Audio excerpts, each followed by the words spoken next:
আমের স্বাদ জসিমউদ্দিন ইরান তুরান দেশের বাদশাহ দিল্লি জয় করিয়া বঙ্গভারতের বাদশাহ হইয়া বসিলেন। একদিন দরবারে বসিয়া আছেন, হঠাৎ তার উজিরকে ডাকিয়া বলিতে লাগিলেন, দেখ রে উজির, আমি লোকের মুখে শুনিয়াছি এই ভারত মুলুকে এক প্রকারের ফল আছে, তাহার নাম আম। যেমন তাহার খুশবু, খাইতেও তেমনি মধুর। তুমি জলদি করিয়া আমার জন্য কয়েকটি আম লইয়া আসো। তখন শীতকাল, কোথাও আম পাওয়া যায় না। উজির জোড় হাতে কুর্নিশ করিতে করিতে বলিল, বাদশা নামদার, আলমপনা, জাহাপনা, বান্দার বোস্তাখি মাফ করুন, এটা শীতকাল, এখন আম পাকে না। সুতরাং আম খাইতে হইলে জাহাপনাকে জ্যৈষ্ঠ মাস পর্যন্ত অপেক্ষা করিতে হইবে। উজিরের কথা শুনিয়া বাদশাহ গোস্সায় জ্বলিয়া উঠিলেন।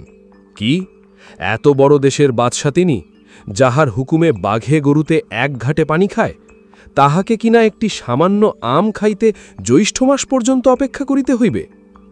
বাদশাহ আদেশ করিলেন, দেখো রে উজির, তুমি জানিয়া রাখো, 7 দিবসের মধ্যে যদি তুমি আম না খাওয়াইতে পারো, তবে তোমার কাটিবে গরদান। শুনিয়া উজির ভয়ে কাঁপিতে লাগিল, কিন্তু হাকিম নড়ে তো হুকুম নড়ে না, বাদশার আদেশ নাকচ হইবার নয়। উজির ঘুমায় না, খায় না, নায় না, দিন ধরিয়া চিন্তা করে, রাত ধরিয়া চিন্তা করে, কি করিয়া বাদশাকে আম খাওয়ানো যায়। উজির এ বনে যায়, ও বনে যায়, সারি সারি আম গাছ, তাহার পাতার আড়ালে কোথাও একটি আম দেখিতে পায় না। আর পাইবে কি, অসময় কি আম গাছে আম ধরে? মাঝে মাঝে আম গাছ হইতে এক একটি শুকনা পাতা ঝরিয়া পড়িয়া উজিরকে উপহাস করিতে থাকে। ভাবিতে ভাবিতে একদিন উজিরের মনে একটি বুদ্ধি আসিল। 7 দিন গত হইলে সকালে উজির কিছু তেঁতুলের রস আর চিটা গুড় একত্র করিয়া তাহার সমস্ত দাড়িতে মাখাইল। তারপর যথাসময়ে বাদশাহ দরবারে যাইয়া উপস্থিত হইল।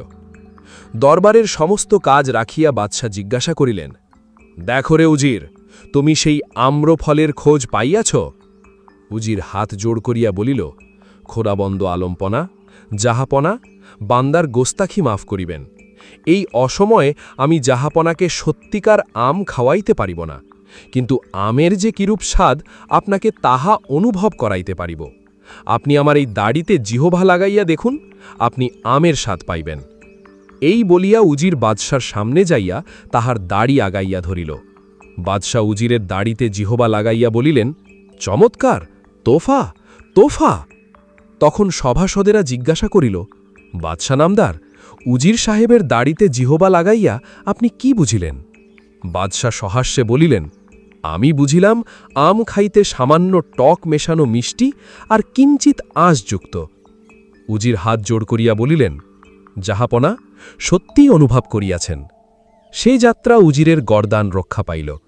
উজিরের এই উপস্থিত বুদ্ধি দেখিয়া বাদশাহ তাকে 1000 টাকা ইনাম দিলেন।